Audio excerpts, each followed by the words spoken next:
Kamusta mga idol? PBA update muna tayo.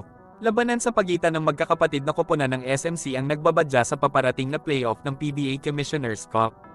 Matapos ang dominanteng pagkapanalo ng San Miguel Beermen at Barangay Ginebra kahapon, lalo ng lumino ngayon kung saan pwesto babagsak ang mga koponan sa quarterfinals. Ang Magnolia Templados ang kauna-unahang nakasungkit ng quarterfinal seat at nakakasiguro na sa number 1 spot patungo sa quarterfinals ng PBA Commissioner's Cup dahil sa kanilang 9-2 win-loss record.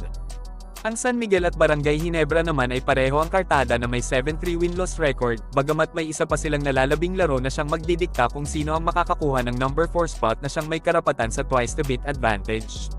Kung sakali kasi na maipanalo ng mag-sister team ang kanilang huling laro, ang SMB ang siyang may karapatang makuha ang number 4 spot matapos nilang matalo ang Gin Kings noong elimination round.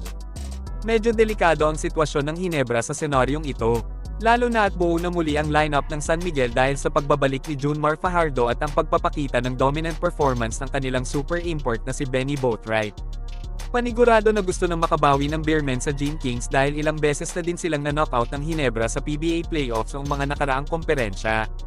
Ang SMB na pinalad na magkaroon ng madaming superstar sa koponan ay sobrang malas naman sa tuwing nakakaharap nila ang Barangay Ginebra sa PBA playoffs.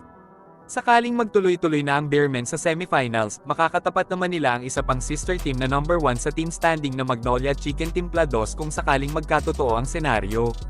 Dito ay siguradong bakbakang umaatikabo ang mangyayari dahil parehong uhaw sa kampyonato ang dalawang koponan sa nakalipas na ilang taon. Gusto ding makaganti ng Magnolia sa SMB dahil ilang beses na din silang pinabagsak nito sa PBA Finals.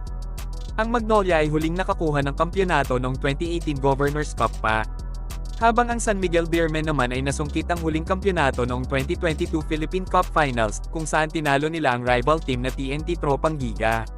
Mula noon ay hindi na nakapasok pa ang Magnolia at SMB sa finals dahil sa sunod-sunod na championship appearance ng isa pa nilang sister team na Barangay Ginebra.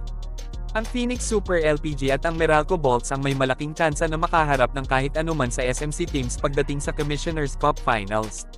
Kasalukuyan kasi ay hawak ng Phoenix at Meralco ang number 2 at number 3 spot bago magsimula ang quarterfinals.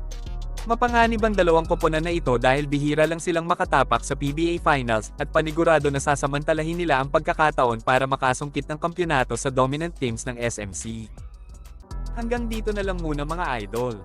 Maraming salamat sa panunood, kita-kits ulit tayo sa susunod na videos na aking ipapalabas patungkol sa basketball.